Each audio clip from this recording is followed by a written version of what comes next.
Hello നമസ്കാരം. നാളത്തെ എപ്പിസോഡിൻ്റെ story ആയിട്ടോ പറയാൻ പോകുന്നത്. നമ്മുടെ മഴതോറ് മുംബൈയുടെ നാളത്തെ ഒരു അടിപൊളി എപ്പിസോഡിൻ്റെ സ്റ്റോറിയാണ്. അപ്പോൾ എല്ലാവരും സ്റ്റോറി മുഴുവനായിട്ട് കേൾക്കാൻ സപ്പോർട്ട് ചെയ്യാട്ടോ. നമ്മുടെ ചാനലൊന്ന് സബ്സ്ക്രൈബ് ചെയ്യാനും വീഡിയോ ഒന്ന് ലൈക്ക് ചെയ്യാനും ഹൈപ്പ് ചെയ്യാനും ഒന്നും ആരും മറന്നു പോകരുത്.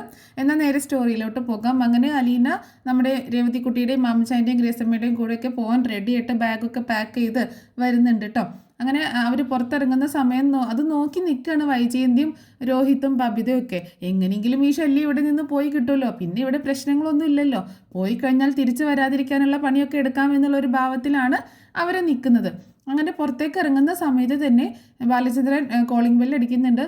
അപ്പോൾ അലീന പറയുന്നുണ്ട് അത് എന്നെ വിളിക്കുന്നതാണ്, ഞാൻ പോയിട്ട് ഇപ്പോൾ വരാമെന്ന് പറഞ്ഞിട്ട് അലീന മുകളിലേക്ക് കയറി ചെല്ലുന്ന സമയത്ത് ബാലചന്ദ്രൻ അലീനയോട് പോവണ്ട എന്ന് പറയാട്ടോ. ആ സമയത്ത് അലീന അച്ഛൻ ഞാൻ പോയിട്ട് വരാമെന്ന് പറഞ്ഞതല്ലേ, കുഴപ്പമൊന്നും ഉണ്ടാവത്തില്ല, ഞാൻ വരില്ല എന്ന് വിചാരിച്ചിട്ടാണോ എന്ന് ചോദിക്കുമ്പോൾ അങ്ങനെയല്ല, നീ പോയി കഴിഞ്ഞാൽ എനിക്ക് നിന്നെ ഗാർഡ് ചെയ്യാൻ പറ്റത്തില്ല, അതുകൊണ്ട് നീ പോവണ്ട, ഇവിടെ ആകുമ്പോൾ നിന്നെ സംരക്ഷിക്കാൻ എന്നെ കൊണ്ട് പറ്റും എന്ന് പറയാണ്. അങ്ങനെ പറയുമ്പോൾ അലീനയ്ക്ക് ആകെ വിഷമാവുകയാണ്. ഇനിയിപ്പോൾ എന്ത് ചെയ്യും, മാമച്ചാനും ഗ്രേസമ്മയും രേവതിക്കുട്ടിയൊക്കെ അവളെ കൊണ്ടുപോകാൻ വേണ്ടി മാത്രമാണ് ഇങ്ങോട്ടേക്ക് വന്നത്, അപ്പോൾ ഇനിയിപ്പോൾ എന്ത് ചെയ്യും എന്നൊക്കെ പറഞ്ഞ് ഇങ്ങനെ ആകെ വിഷമിക്കുന്നുണ്ട് കേട്ടോ. അപ്പോൾ അലീനയോട് ബാലചന്ദ്രൻ പറയുന്നുണ്ട്, ഞാൻ നിന്നോട് പറയുന്നത് നീ കേട്ടാൽ മതി, നീ അവരുടെ കൂടെ പോവരുത്, എൻ്റെ വാക്ക് ധിക്കരിച്ച് നീ പോയി കഴിഞ്ഞാൽ പിന്നെ എന്ത് സംഭവിക്കുമെന്ന് എനിക്ക് പറയാൻ പറ്റത്തില്ല, അതിൻ്റെ ഭവിഷ്യത്ത് ദയനീയമായിരിക്കും, നിനക്ക് എന്തെങ്കിലും പറ്റിക്കഴിഞ്ഞിട്ടുണ്ടെങ്കിൽ പിന്നെ ഞാൻ എങ്ങനെ പെരുമാറുമെന്ന് എനിക്ക് തന്നെ പറയാൻ പറ്റില്ല, അതുകൊണ്ട് നീ തൽക്കാലം പോവണ്ട, നീ പോവില്ലല്ലോ മോളെ എന്നൊക്കെ ചോദിക്കുകയാണ് അലീനയോട് ബാലചന്ദ്രൻ. അങ്ങനെ അവസാനം അലീന പോകുന്നില്ല എന്നുള്ളൊരു തീരുമാനത്തിലേക്ക് തന്നെ എത്തുക കേട്ടോ. ആകെ വിഷമിച്ചുകൊണ്ടാണ് അലീന പിന്നെ മുകളിൽ നിന്ന് താഴേക്ക് ഇറങ്ങി വരുന്നത്.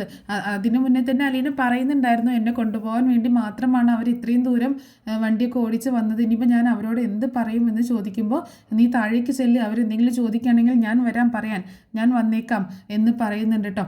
അങ്ങനെ അലീന ആകെ വിഷമിച്ചിട്ടാണ് താഴേക്ക് ഇറങ്ങി വരുന്നത്. അപ്പോൾ അലീനയുടെ വരവ് കണ്ടപ്പോൾ തന്നെ വൈജയന്തിക്ക് എന്തോ ഒരു പന്തികേട് മുടക്കുന്നുണ്ട് കേട്ടോ. അങ്ങനെ അലീന താഴേക്ക് ഇറങ്ങി വന്ന സമയത്ത് തന്നെ രേവതിക്കുട്ടി പറയുന്നുണ്ട്, എന്നാൽ ചേച്ചി നമുക്ക് പോയാലോ, ഇനി സമയം കളയണ്ട എന്ന് പറയുമ്പോൾ അലീന ഒന്നിങ്ങനെ മടിച്ച് നിൽക്കുകയാണ്, പോവാൻ മടി ഉള്ളതുപോലെ ഇങ്ങനെ നിൽക്കുകയാണ്.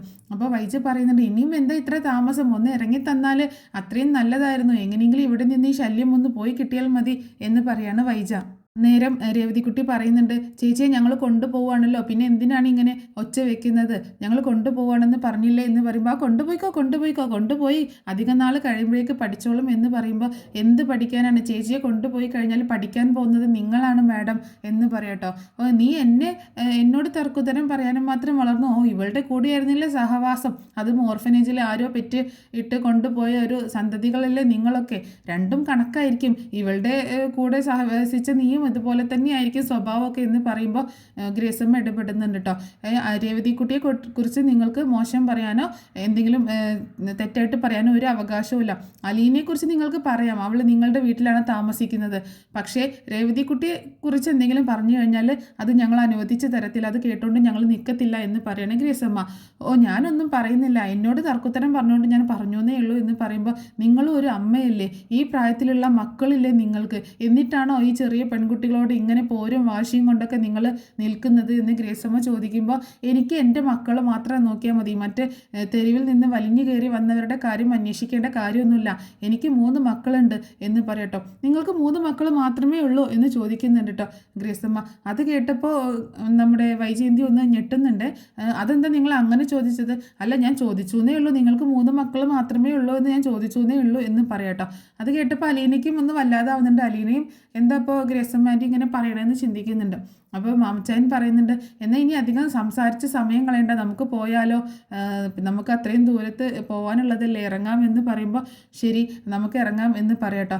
എന്നാൽ വാ ചേച്ചി നമുക്ക് പോവാം എന്ന് പറഞ്ഞിട്ട് അവർ ഫ്രണ്ടിലോട്ട് പോകുമ്പോൾ അലീനയുടെ കൈ പിടിച്ചിട്ട് രേവതിക്കുട്ടി വലിക്കുന്നുണ്ട് കേട്ടോ. അതായത് ഇങ്ങനെ പോകാനായിട്ട് പിടിക്കുമ്പോൾ അലീന നിന്നെടുത്ത് നിന്ന് അനങ്ങുന്നില്ല. അപ്പോൾ അലീന അവിടെ തന്നെ നിൽക്കുന്നത് കണ്ടിട്ട് എല്ലാവരും ആകെ അതിശയിച്ച് അലീന ഇങ്ങനെ നോക്കുകയാണ്. എന്താ ചേച്ചി എന്ന് ചോദിക്കുമ്പോൾ ഞാൻ വരുന്നില്ല മോളെ എന്ന് പറയാട്ടോ. ചേച്ചി എന്തായി പറയണത്, ചേച്ചിയെ കൂട്ടിക്കൊണ്ടു പോകാനല്ലേ ഞങ്ങൾ വന്നത്, എന്നിട്ട് ചേച്ചി വരുന്നില്ല എന്നോ, എന്ത് പറ്റി എന്ന് ചോദിക്കുമ്പോൾ അച്ഛൻ എന്നോട് പോവണ്ട എന്ന് പറഞ്ഞു, അതുകൊണ്ട് എനിക്ക് വരാൻ കഴിയില്ല എന്ന് പറയാട്ടോ. അതെന്താ അങ്ങനെ? അച്ഛൻ സമ്മതിച്ചല്ലേ, ബാലചന്ദ്ര സാറ് സമ്മതിച്ചു എന്നല്ലേ ചേച്ചി പറഞ്ഞത്, അതുകൊണ്ടല്ലേ ഞങ്ങൾ വന്നത്. ഇനിയിപ്പോൾ എന്താ ഇങ്ങനെ പറയണേന്ന് ചോദിക്കുമ്പോൾ മുകളിൽ ബാലചന്ദ്രൻ വരുന്നുണ്ട് കേട്ടോ. ബാലചന്ദ്രൻ വന്നിട്ട് പറയുന്നുണ്ട്, അവൾ വരുന്നില്ല, നിങ്ങളെ ബുദ്ധിമുട്ടിച്ചതിൽ ക്ഷമിക്കണം, അവളോട് ഞാൻ പറഞ്ഞിരുന്നു പോയിക്കോളാൻ, പക്ഷേ ഇപ്പോഴത്തെ സാഹചര്യത്തിൽ അവളെ പറഞ്ഞയക്കാൻ കഴിയില്ല എന്ന് പറയാണ് ബാലചന്ദ്രൻ. അതെന്താ അവൾ പറഞ്ഞയച്ചാൽ? അവളിവിടെ നിൽക്കുന്നത്, ഈ വീട്ടിൽ നിൽക്കുന്നത് എനിക്ക് മനസ്സമാധാനക്കേടാണ്, അവൾ ഇവിടെ നിന്ന് പോകുന്നത് തന്നെയാണ് നല്ലത് എന്ന് പറയുമ്പോൾ, നിനക്ക് മനസ്സമാധാനം കിട്ടണമെങ്കിലേ നീ വേറെ എവിടെയെങ്കിലും പോയി താമസിക്കുക, ഇവിടെ ഇങ്ങനെയൊക്കെ നടക്കത്തുള്ളൂ എന്ന് പറയാണ്. ഞാൻ സമ്മതിക്കത്തില്ല ഇവളെ ഇവിടെ നിർത്താൻ, ഇവളെ ഏതായാലും പോവാൻ റെഡി ആയതാണ്, ഇവളെ കൊണ്ടുപോകാനും ആൾക്കാർ വന്നിട്ടുണ്ട്, പിന്നെ എന്തിനാണ് വീണ്ടും ഇവളെ പിടിച്ചു നിർത്തുന്നത് എന്ന് ചോദിക്കുമ്പോൾ, അവൾ എൻ്റെ മകളാണ്, അവളെ എനിക്ക് ആവശ്യമുണ്ട്, എൻ്റെ മോളെ ഞാൻ ഇവിടെ നിന്ന് എങ്ങോട്ടും പറഞ്ഞേക്കാൻ ഉദ്ദേശിക്കുന്നില്ല എന്ന് പറയട്ടോ. അപ്പോൾ ഇവരാണെങ്കിൽ ആകെ വിഷമിച്ച് ഇങ്ങനെ നിൽക്കുകയാണ്, മാമച്ചാനും ഗ്രേസമ്മയും രേവതിക്കുട്ടി കേട്ടോ.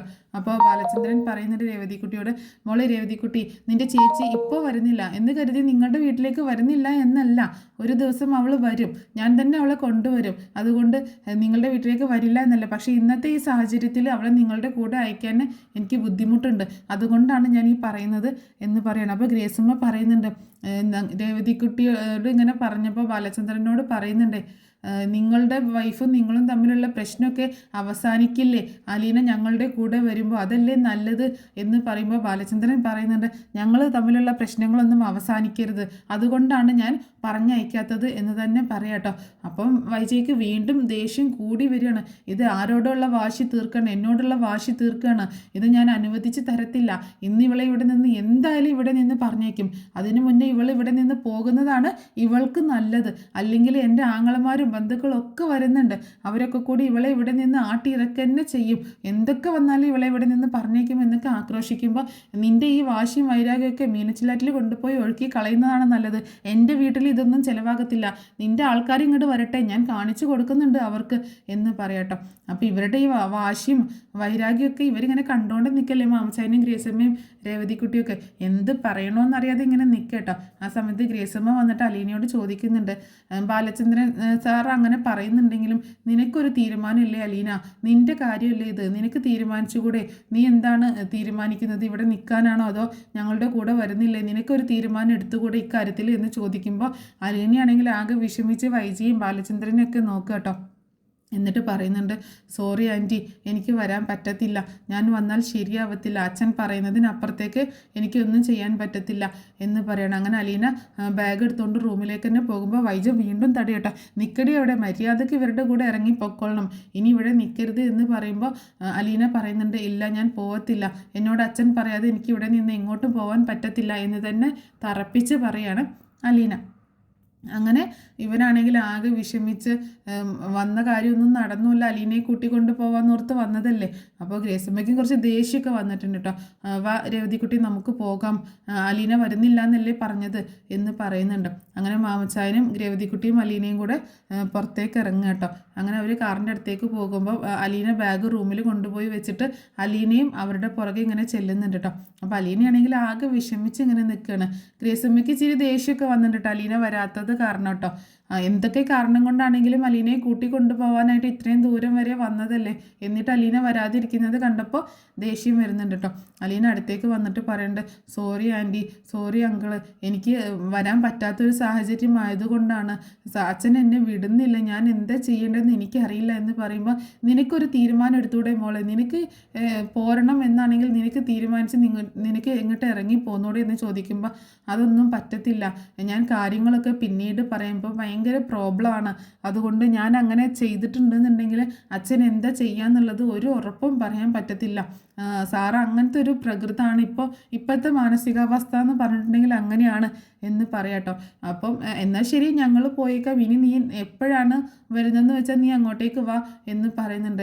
അങ്കിളും ആൻറ്റിയും എന്നോട് പിണങ്ങരുത് കേട്ടോ, എൻ്റെ ഇപ്പോഴത്തെ അവസ്ഥ എനിക്ക് തന്നെ മനസ്സിലാവുന്നില്ല, ഞാൻ എവിടെയാണ് നിൽക്കുന്നത്, ഞാൻ എന്താ ചെയ്യുന്നത്, എൻ്റെ ജീവിതത്തിൽ എന്താ സംഭവിക്കുന്നത് എന്ന് പോലും എനിക്ക് തന്നെ മനസ്സിലാവുന്നില്ല എന്ന് പറഞ്ഞിട്ട് അലീന ഇങ്ങനെ കരയുമ്പോൾ ഗ്രേസമ്മയ്ക്ക് വിഷമാവുന്നുണ്ട്. സാരമില്ല, ഞങ്ങൾക്ക് നിന്നോട് ദേഷ്യമൊന്നുമില്ല, ഞങ്ങൾ നിന്നെ കൊണ്ടുപോകാനായിട്ടാണ് വന്നത്, അപ്പോൾ നീ വരുന്നില്ല എന്നുള്ളതിൻ്റെ ഒരു നിരാശ, അതിൻ്റെ ഇത് മാത്രമേ ഉള്ളൂ, അതുകൊണ്ടാണ് ഇങ്ങനെയൊക്കെ സംസാരിച്ചത്. സാരില്ല മോളെ, പോട്ടെ, നീ ഒരു കാര്യം ചെയ്യേ, ഇവിടുത്തെ പ്രശ്നങ്ങളൊക്കെ ഒന്ന് ഒതുങ്ങിയിട്ട് നീ വിളിക്ക്, ഒന്നുകിൽ ഞങ്ങൾ തന്നെ വന്ന് കൂട്ടിക്കൊണ്ടുപോയിക്കോളാം, അല്ലെങ്കിൽ നീ അങ്ങോട്ടേക്ക് പോര്. സാറ് പറഞ്ഞല്ലോ, ബാലചന്ദ്രൻ പറഞ്ഞല്ലോ നിന്നെ കൊണ്ടുവിടാമെന്ന്, അങ്ങനെയാണെങ്കിൽ അങ്ങനെ ഒരു കുഴപ്പമില്ല, എപ്പോൾ വേണമെങ്കിലും നിനക്ക് അങ്ങോട്ടേക്ക് വരാം എന്നൊക്കെ പറഞ്ഞ് അങ്ങനെ അവർ യാത്ര പറഞ്ഞു പോകണം. അപ്പോൾ രേവതിക്കുട്ടിയും മലീനയെ കെട്ടിപ്പിടിച്ച് യാത്ര പറഞ്ഞ് അങ്ങനെ പോകുക കേട്ടോ. അങ്ങനെ അതിനുശേഷം മലീന തിരിച്ച് വീട്ടിലേക്ക് തന്നെ കയറി വരുമ്പോൾ വൈജയന്തി ആണെങ്കിൽ ഇങ്ങനെ കല്ല് പോലെ അങ്ങനെ നിൽക്കുക കേട്ടോ. ഭയങ്കര ദേഷ്യത്തിൽ നിൽക്കുകയാണ്. രോഹിത്തും ബബിതയും ഒക്കെ നിൽക്കുന്നുണ്ട്. അപ്പോൾ വൈജ പറയുന്നുണ്ട്, നിൻ്റെ അഹങ്കാരം ഇന്നത്തോടെ തീരുവടി, നീ എന്ത് കണ്ടിട്ടാണ്, ആരെ കണ്ടിട്ടാണ് ഇവിടെ ഇങ്ങനെ കടിച്ചു തൂങ്ങുന്നത്? ബാലചന്ദ്രനെ കണ്ടിട്ടോ? നിങ്ങളുടെ 2 പേരുടെയും എല്ലാ ഇടപാടുകളും ഇന്നത്തോടെ തീരും. നീ അവരുടെ കൂടെ പോയിരുന്നെങ്കിൽ നിനക്ക് മാന്യമായിട്ട് ഈ വീട്ടിൽ നിന്ന് ഇറങ്ങിപ്പോകാമായിരുന്നു. ഇനി ഇവിടെ നടക്കാൻ പോകുന്നത് ശരിക്കും എന്താണെന്ന് നീ കണ്ടോ? നിന്നെ വലിച്ചിഴച്ച് പുറത്തോട്ട് എറിയുന്ന രംഗമാണ് ഇവിടെ കാണാൻ പോകുന്നത്. അതുകൊണ്ട് നീ ഏതായാലും നിനക്ക് വിധിച്ചിട്ടുള്ളത് അതാണ് ഇന്ന് ഇവിടെ സംഭവിക്കാൻ പോകുന്നത് എന്ന് പറയട്ടോ. അലീനയാണെങ്കിൽ ആകെ വിഷമിച്ച് മുത്തശ്ശിയുടെ റൂമിലേക്ക് തന്നെ പോവുകയാണ്. വൈജയും രോഹിത്തും ബബിതയും കൂടെ ഭയങ്കര ദേഷ്യത്തിൽ അങ്ങനെ നിൽക്കണം. പിന്നീട് വൈജയന്തി ആണെങ്കിൽ ഫോൺ ചെയ്തിട്ട് ശിവശങ്കറിന് ഈ കാര്യങ്ങളൊക്കെ അറിയിക്കുക കേട്ടോ. അവൾ എറണാകുളത്ത് നിന്ന് ആൾക്കാർ വന്ന് കൊണ്ടുപോകാനായിട്ട്, പക്ഷെ അവൾ പോയില്ല, ബാലചന്ദ്രൻ വിട്ടില്ല, ഇവിടെ എന്തൊക്കെയോ കാര്യങ്ങൾ ഗൂഢാലോചനകൾ നടക്കുന്നുണ്ടെന്ന് പറയുമ്പോൾ ശിവശങ്കരൻ പറയുന്നുണ്ട്, അത് എന്താണെങ്കിലും ഞങ്ങൾ ഇന്ന് തീരുമാനിക്കും, അവളെ ഇന്ന് എന്തായാലും അവിടെ നിന്ന് ഇറക്കി വിടും, അത് നമ്മൾ തീരുമാനിച്ച് ഇറക്കി വിടാൻ വേണ്ടിയിട്ട് ആയിരിക്കും ഇങ്ങനെയൊക്കെ സംഭവിക്കുന്നത്, അതുകൊണ്ട് നീ വിഷമിക്കേണ്ട കാര്യമൊന്നുമില്ല എന്ന് പറയണം. അങ്ങനെ ഫോൺ വെച്ചതിന് ശേഷം ശിവശങ്കരനാണെങ്കിൽ രാജീവിനോടും കമലയോടൊക്കെ ഈ കാര്യങ്ങൾ പറയാട്ടോ. അപ്പോൾ രാജീവും പറയുന്നുണ്ട്, അത് നമ്മുടെ കൈക്ക് പണി ഉണ്ടാക്കാൻ വേണ്ടി തന്നെയാണ്, അതുകൊണ്ട് യാതൊരു ബുദ്ധിമുട്ടുമില്ല, അവളെ നമ്മൾ പിടിച്ച് പുറത്താക്കും, അത്ര തന്നെ ഉള്ളൂ എന്ന് പറയുന്നുണ്ട് രാജീവിനും. അങ്ങനെ ആ സമയത്ത് അങ്ങനെ കോളിംഗ് ബെല്ല് അടിക്കുക കേട്ടോ ബാലചന്ദ്രൻ. അങ്ങനെ അലീന മുകളിലേക്ക് കയറി ചെല്ലുന്നുണ്ട്. അപ്പം ബാലചന്ദ്രനാണെങ്കിൽ അവിടെ ഇങ്ങനെ ഡ്രസ്സൊക്കെ ഒന്ന് മാറിയിട്ടുണ്ടാവും. അപ്പം ബാലചന്ദ്രനോട് അലീന ചോദിക്കുന്നുണ്ട്, എന്താ അച്ഛാ വിളിച്ചതെന്ന് ചോദിക്കുമ്പോൾ, അതെ അവരൊക്കെ ഇപ്പോൾ ഇങ്ങോട്ട് വരും, നീ ഒരു കാര്യം ചെയ്യും, നീ ഈ റൂമിൽ തന്നെ ഇരിക്കണം, ഞാൻ വന്ന് വിളിക്കാതെ ആര് വന്ന് വിളിച്ചാലും നീ വാതിൽ തുറക്കരുത്, അതുകൊണ്ട് ഈ റൂമിൽ തന്നെ നീ ഇരിക്കണം എന്ന് പറയാട്ടോ. അപ്പോൾ ആ സമയത്ത് തന്നെ അവിടെ താഴെ വൈജയന്തിയുടെ ബന്ധുക്കളൊക്കെ ആങ്ങളമാരും കമലയും അതുപോലെ രാവണ്യമാമയുടെ മക്കളും അങ്ങനെ കുറേ പേര് വന്നിട്ടുണ്ടാവും കേട്ടോ. അങ്ങനെ വൈജയന്തി അവരെ എല്ലാവരെയും സ്വീകരിച്ച് അവിടെ ഇരുത്തുകയും ചെയ്യുന്നുണ്ട്. അങ്ങനെ അവർ ഭയങ്കര ചർച്ചയിലാണ് അങ്ങനെ ഓരോ കാര്യങ്ങൾ. അപ്പോൾ അവൾ വന്നിട്ട് പോയില്ല എന്നുള്ളതും അതുപോലെ രോഹിത്തിനോടും ബബിതയോടൊക്കെ കാര്യങ്ങൾ ചോദിച്ച് മനസ്സിലാക്കുകയും ഒക്കെ ചെയ്യുന്നുണ്ട് കേട്ടോ.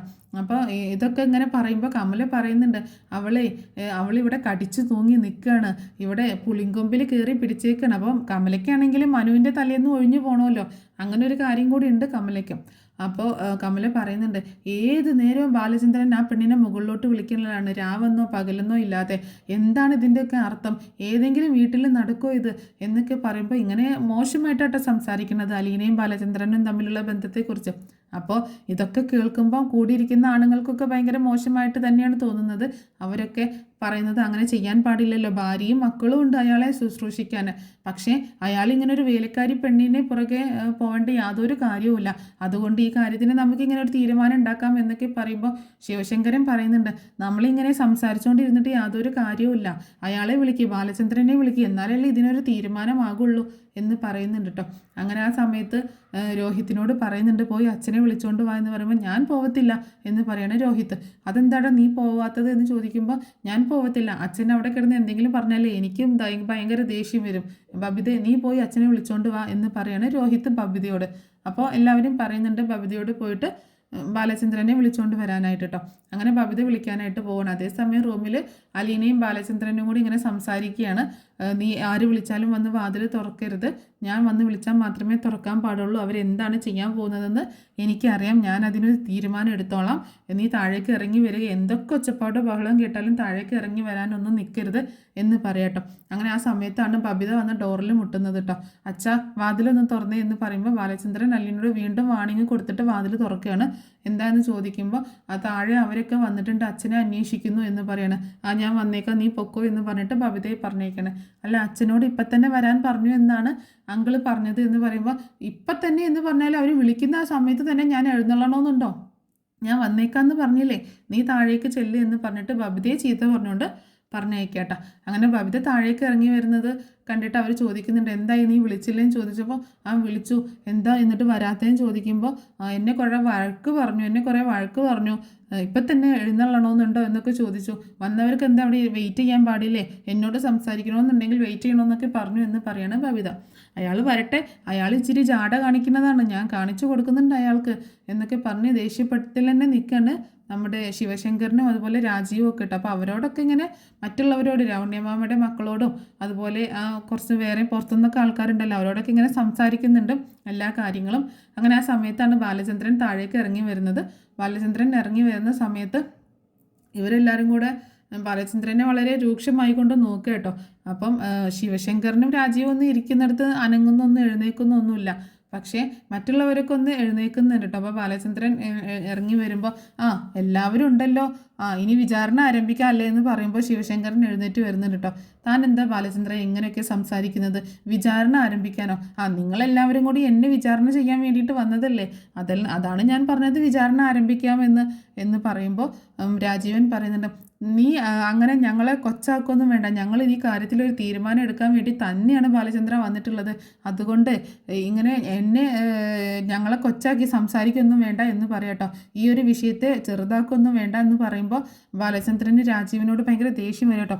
അപ്പോൾ രാജീവിനോട് പറയുന്നുണ്ട്, നീ അധികം സംസാരിക്കേണ്ട, നിനക്കുള്ളത് ഞാൻ തരുന്നുണ്ട്, നീ എൻ്റെ വീട്ടിൽ വന്ന് കാണിച്ച തോന്നിവാസത്തിന് നിനക്കുള്ളത് ഞാൻ തരുന്നുണ്ട് എന്ന് പറയാണ് രാജീവിനോട് കേട്ടോ.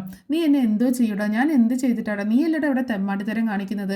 ഈ വീട്ടിലൊരു വേലക്കാരി പെണ്ണിനെ വിളിച്ചു വരുത്തിക്കൊണ്ട് അവൾ മാത്രം മതി സഹായത്തിന് എന്നും പറഞ്ഞുകൊണ്ട് അവളെ കൂട്ടുപിടിച്ചുകൊണ്ട് നടക്കുന്നത് നീയല്ലേ, നീ പിന്നെ എന്നെ എന്ത് കാണിക്കാനാണ് ചോദിക്കുന്ന സമയത്ത് ഒരെണ്ണം പൊട്ടിക്കുക കേട്ടോ രാജീവിൻ്റെ മുഖത്ത് നമ്മുടെ ബാലചന്ദ്രൻ.